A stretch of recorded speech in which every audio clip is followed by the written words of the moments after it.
जो लोग यतीम का माल नाजायज तरीके से खाते हैं, हराम तरीके से खाते हैं, एक तो हलाल तरीका है।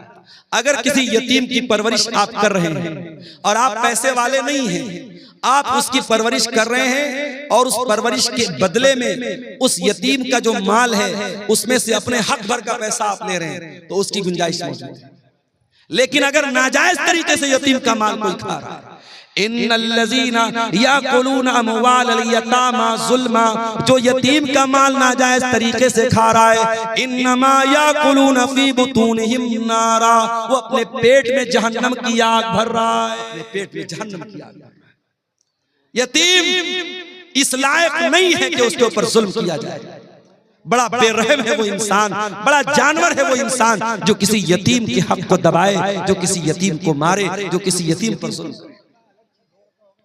अल्लाह के प्यारे नबी तो यहां तक फरमाते हैं, अना वकाफिलुल यतीमी कहातैन, मैं और यतीम की परवरिश करने वाला जन्नत में इस तरीके से रहेंगे। आपने अपनी दोनों उंगलियों से इशारा करके फरमाया जैसे ये दोनों उंगलियां एक दूसरे के साथ मिली हुई हैं। ओ लोगों, यतीम की परवरिश करने वाला जन्नत में मेरे साथ रहेगा। किसी का माल हड़प लिया, किसी ने 1 लाख रुपया किसी का नाजायज कब्जा कर लिया, अब कयामत के दिन जिसका पैसा उसने मारा है, जिसका हक मारा है, उसने अल्लाह की अदालत में कहा, अल्लाह इसने मेरा 1 लाख रुपया नाजायज तरीके से लिया। अल्लाह के नबी फरमाते हैं कयामत के दिन रुपया तो नहीं चलेगा, पैसा तो नहीं चलेगा, दिरहम तो नहीं चलेगा, दीनार तो नहीं चलेगा। कयामत के दिन कौन सी करेंसी चलेगी? जरा गौर से सुनना कटिहार के लोगों, हसनगंज के लोगों, जरा गौर से सुनना कि कयामत के दिन कौन सी करेंसी चलेगी। अल्लाह के प्यारे नबी फरमाते हैं अपने सहाबा से, ऐ मेरे सहाबा ये बताओ कि सबसे गरीब आदमी कौन है, सबसे कल्लाश आदमी, सबसे निर्धन आदमी, सबसे पुअर आदमी कौन है, सबसे गरीब आदमी कौन है? सहाबा ने कहा अल्लाह के नबी जिसके पास दिरहम ना हो, दीनार ना हो, रुपया ना हो, पैसा ना हो, सबसे बड़ा गरीब वही है। आपने फरमाया मेरी उम्मत के अंदर सबसे बड़ा गरीब वो होगा जो कयामत के दिन रोजा लेकर के आएगा, नमाज लेकर के आएगा, सदका खैरात लेकर के आएगा, ज़कात लेकर के आएगा, मगर किसी को गाली दी होगी, किसी को बुरा भला कहा होगा, किसी का माल हड़पा होगा, किसी पर झूठा इल्जाम लगाया होगा, उसकी नेकियां उन हकदारों को बांट दी जाएंगी।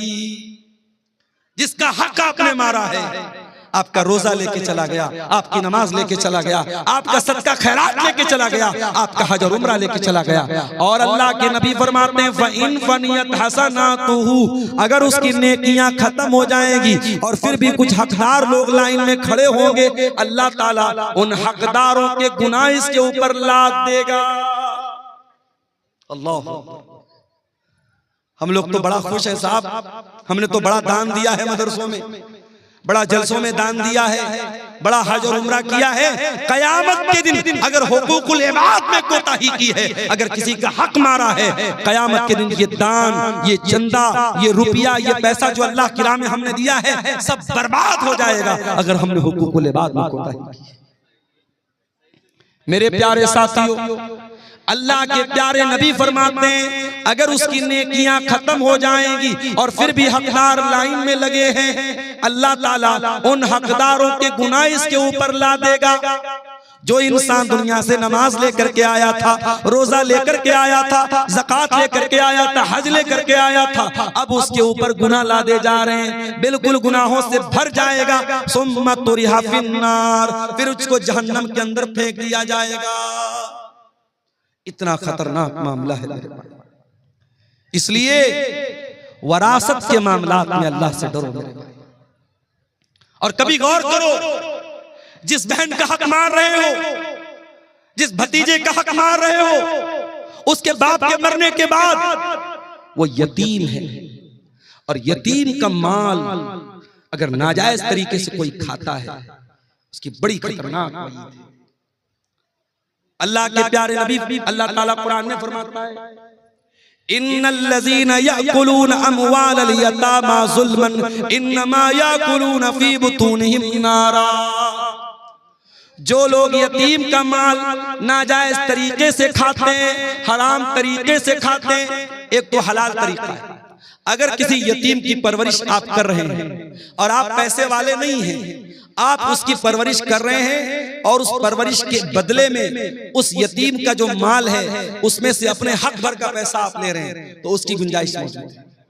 लेकिन अगर नाजायज तरीके से यतीम का माल कोई खा रहा है, इन्नल्लज़ीना याकुलूना अमवालल यतामा ज़ुल्मा, जो यतीम का माल नाजायज तरीके से खा रहा है, इन्नमा याकुलूना फी बुतूनिहिम नारा, वो अपने पेट में जहन्नम की आग भर रहा है, अपने पेट में जहन्नम की आग भर रहा है। यतीम इस लायक नहीं है कि उसके ऊपर जुल्म किया जाए। बड़ा बेरहम है वो इंसान, बड़ा जानवर है वो इंसान जो किसी यतीम के हक को दबाए, जो किसी यतीम को मारे, जो किसी यतीम पर जुल्म करे। अल्लाह के प्यारे नबी तो यहां तक फरमाते हैं, अना वकाफिलुल यतीमी कहातैन, मैं और यतीम की परवरिश करने वाला जन्नत में इस तरीके से रहेंगे। आपने अपनी दोनों उंगलियों से इशारा करके फरमाया जैसे ये दोनों उंगलियां एक दूसरे के साथ मिली हुई हैं। ओ लोगों, यतीम की परवरिश करने वाला जन्नत में मेरे साथ रहेगा। आज इन मदरसों में यतीम बच्चे पढ़ते हैं, इन मदरसों में यतीम बच्चे पढ़ते हैं, और उन यतीम बच्चों पर अगर आप कोई माल खर्च करते हैं उससे डबल फायदा आपको मिलेगा। जो सवाब मिलेगा दान का चंदे का वो तो मिलेगा, अगर यतीम बच्चे के ऊपर आप माल खर्च कर रहे हैं तो कयामत के दिन अपने नबी के साथ रहने का मौका आपको मिलेगा। अल्लाह के नबी फरमाते हैं जो किसी यतीम की परवरिश में हिस्सा लेता है, अल्लाह के नबी फरमाते हैं कयामत के दिन वो जन्नत में मेरे साथ आएगा। मेरे प्यारे साथियों, किसी यतीम के माल को नाजायज तरीके से खाना जब हराम है, आपकी बहन भी आपके बाप के मरने के बाद यतीम हो गई, आपका भतीजा अपने बाप के मरने के बाद यतीम हो गया, उस भतीजे का उस बहन का हक मारने के पहले सोच लो कि कल अगर तुम्हारे बच्चे यतीम हो गए तो उनका क्या होगा। उसकी जगह अपने आप को रख के सोचो, तुम्हारा इंतकाल हो जाए और तुम्हारे बच्चों के साथ कोई ना इंसाफी करे, तुम्हारे बच्चों का कोई हक मार ले, तो सोचो तुम्हें कैसा लगेगा। उसकी जगह अपने आप को रख के सोचो और किसी यतीम के माल को हड़पने की कोशिश। मेरे प्यारे साथियों, दुनिया में अगर किसी का हक हमने मारा होगा, कयामत के दिन हमको उसका बदला देना पड़ेगा। अल्लाह के प्यारे नबी फरमाते हैं लतुअद्दुन्नल हुकूका इला अहलिहा, तुम दुनिया में लोगों का हक दे दो वरना कयामत के दिन तुमको देना पड़ेगा। हत्ता युकाद लिशातिल जलहाई मिनशातिल करना, कयामत के दिन अगर सींग वाली बकरी ने बगैर सींग वाली बकरी को मारा है तो उस बकरी से भी किसास लिया जाएगा, उस बकरी से भी बदला लिया जाएगा, जानवरों से भी हिसाब लिया जाएगा। अगर जानवरों से किसास लिया जाएगा तो हम और आप तो इंसान हैं मेरे भाइयों, हमें और आपको भी हिसाब देना पड़ेगा।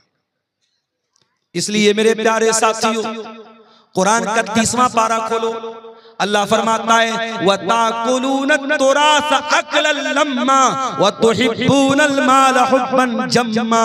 ओ लोगो, तुम वरासत को डकार जाते हो, तुम मीरास को खा जाते हो और तुम माल से बहुत ज्यादा मोहब्बत करते हो। कल्ला इज़ा दुक्कतिल अर्ज़ु दक्कन दक्का वजा रब्बुका वल मलकु सफ़्फ़न सफ़्फ़ा वजीअ यौमइज़िन बिजहन्नम। ओ लोगो, जरा उस दिन को याद करो जिस दिन जमीन को टुकड़े टुकड़े कर दिया जाएगा, जमीन को रेजा रेजा कर दिया जाएगा और अल्लाह ताला अपने बंदों का फैसला करने के लिए आएगा और फरिश्ते भी लाइन लगा करके खड़े होंगे और जहन्नम को भी उस दिन लाया जाएगा। यौमइज़िन यतज़क्करुल इंसानु मा सा, और कयामत के दिन इंसान याद करेगा उसने दुनिया में क्या क्या किया है।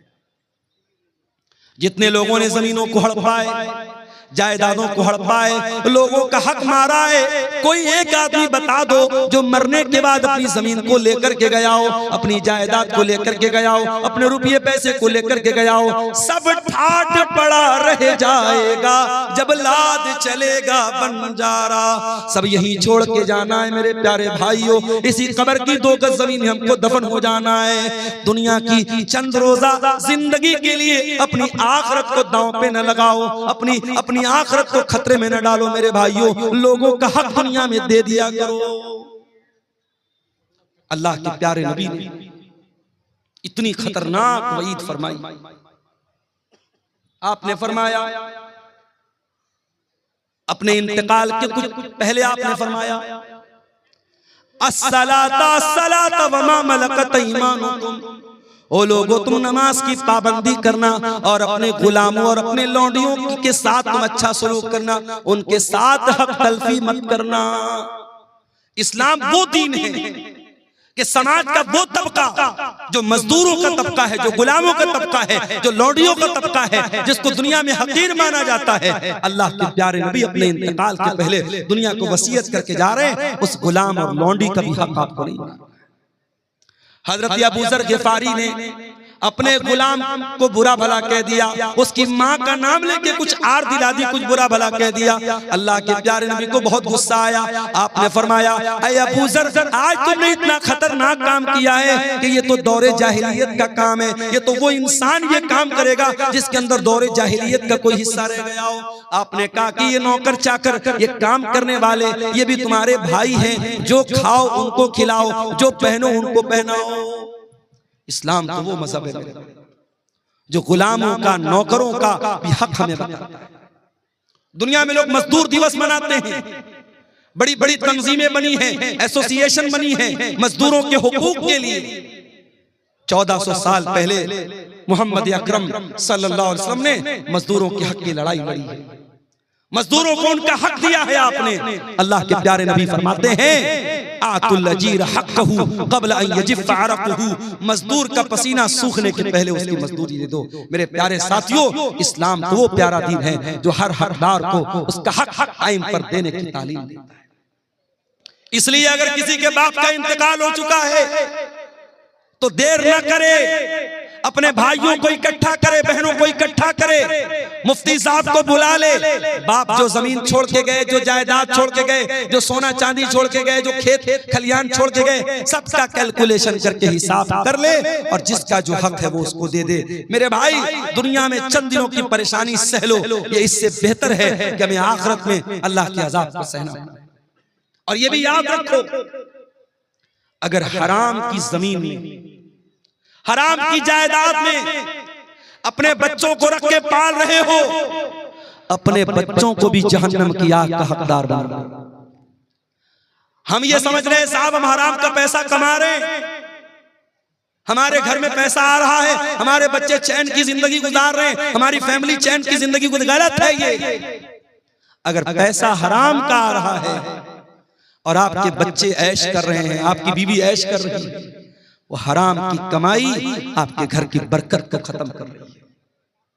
अल्लाह के प्यारे नबी फरमाते हैं, जो जिस्म हराम कमाई से परवरिश पाता है, फन्नारु औला बिही, वो जिस्म जहन्नम की आग में चलेगा। क्या हम चाहेंगे हमारे बच्चे जहन्नम की आग में जले? हम कभी नहीं चाहेंगे। ये चंद सवालात आए हैं, देख लेते हैं इसको। और आखिर में बार बार पीछे से डिमांड आ रही है, आप लोग बड़ी तादाद में मौजूद हैं और आपको बताने की जरूरत नहीं जलसे का मकसद क्या है। और मेरे भाइयों ने मुझे बताया इदारा काफी कर्जे में चल रहा है, उसकी जो बिल्डिंग वगैरह बनी है उस पर काफी कर्जा है। आप हजरात मेरी तकरीर के आखिर में जो भी ताउन है, आप जो भी दान कर सकते, ताउन कर सकते, यहाँ आके देते जाइएगा।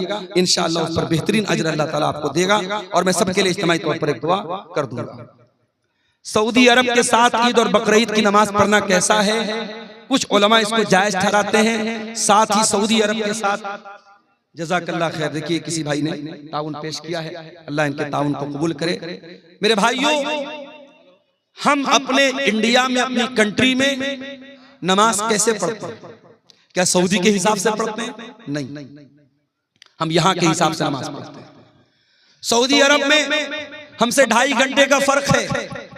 हम ऐशा की नमाज के बाद आराम से बिस्तर पे सोने जाते हैं, टीवी चालू करते पता लगा सऊदी अरब में ऐशा की अज़ान अब शुरू हो रही है। तो टाइम का फर्क है। वैसे ही चांद का भी फर्क है। चांद हमारे मुल्क में कभी और नजर आता है, सऊदी अरब में कभी और नजर आता है। और इस मसले में अगरचे कुछ उलमा का ये कहना है कि सारी दुनिया में एक चांद होना चाहिए, मगर आपके झारखंड के बहुत बड़े आलिम दीन इंतकाल कर गए, अल्लाह गरीब के रहमत करे, अल्लामा अब्दुल अजीज हक्कानी साहब रहमतुल्लाह अलैह। मैंने उनका मजमून पढ़ा था, बड़ी तफसील से उन्होंने लिखा था और उन्होंने दलाइल से साबित किया था। और मरकजी जमीयत अहले हदीस से उनका वो मजमून छपा था कि हर इलाके के लोगों की अपनी रूयत है, हर शहर के लोगों की अपनी रूयत है। वो अपना चाँद देख करके रोजा रखेंगे, अपना चाँद देख करके ईद मनाएंगे। ये पूरे हिंदुस्तान में, पूरी दुनिया में एक चाँद मनाना ये दलील के एतबार से मजबूत बात नहीं है और ना प्रैक्टिकली ऐसा मुमकिन है। ऐसा जब तक मुमकिन नहीं है तब तक कोई अगर अपनी अलग ईद मना रहा है, अपना अलग रोजा रख रहा है, तो ये मुसलमानों की जमात में फूट डाल रहा है। उसको अल्लाह के यहाँ हिसाब देना पड़ेगा। बचत खाते में, बैंक में रखे हुए पैसे में ब्याज के तौर पर कुछ रुपए जमा कर देते और हमें मालूम नहीं पड़ता, तो उस पैसे को क्या किया? देखिए, ये मत कहिए कि मालूम नहीं पड़ता, सारा सिस्टम मौजूद है। इंटरेस्ट की रकम रोज नहीं आती है, हर क्वार्टर पर आती है। हर क्वार्टर का मतलब हर 3 महीने पर आपके बैंक में पैसा इंटरेस्ट का आता है। आप अपनी पासबुक पे अगर एंट्री कराएंगे, पासबुक पे लिख के आ जाएगा इंटरेस्ट का इतना पैसा। आपको कुछ नहीं करना है, आप हर क्वार्टर पर अपने बैंक का स्टेटमेंट निकलवाइए और इंटरेस्ट की रकम निकाल करके वो रकम किसी गरीब को दे दीजिए। बस वो आपके ऊपर इस्तेमाल नहीं होनी चाहिए, अपनी जात पर इस्तेमाल नहीं करना है, बैंक में रखना नहीं है, उसको निकाल के खर्च कर देना है। किसी भी कोई दवा इलाज के लिए जरूरत हो उसको दे दीजिए, किसी भी गरीब आदमी को जिसको जरूरतमंद है उसको, मुसलमान को भी दे सकते हैं, गैर मुस्लिम को भी दे सकते हैं, कोई हर्ज की बात इंशाअल्लाह नहीं है। नहीं, अजर की नीयत से नहीं, उस पर कोई अजर सवाब की नीयत नहीं करना है। वो कोई दान नहीं है, वो पैसा आप इसलिए गरीब को दे रहे हैं कि पैसा इस्तेमाल हो जाए, बस। उसको अपने ऊपर इस्तेमाल नहीं कर सकते आप, लेकिन गरीब को दे देंगे वो इस्तेमाल कर सकता है। सवाब आपको नहीं मिलेगा, ना सवाब की नीयत आपको। कुछ लोग 50% या 60% में चंदा करते हैं, वो कैसा है? देखिए, शरीयत में ज़कात की रकम के जो मसारिफ बयान किए गए, कुरान में अल्लाह ने सूरह तौबा में बयान किए, उसमें ज़कात वसूलने वाले को भी ज़कात की रकम में से देने का हुक्म, वल आमिलीना अलैहा। लेकिन उसका बाकायदा परसेंटेज बनाना, और परसेंटेज भी इतना बड़ा बनाना कि देने वाला 1 लाख दे रहा है और मदरसे में 40,000 पहुंच रहा है, 30,000 पहुंच रहा है, तो बहुत गौर करने की बात है। इसलिए जो मेरी नजर में उलमा के फतावे हैं, जो तहरीरें हैं, उन्होंने सख्ती से मना किया है कि ठीक है चंदा लाने वालों को पैसा दिया जाए, मगर इतने भारी रेशियो के साथ उनको कमीशन देना ये मुनासिब नहीं है। इससे परहेज किया।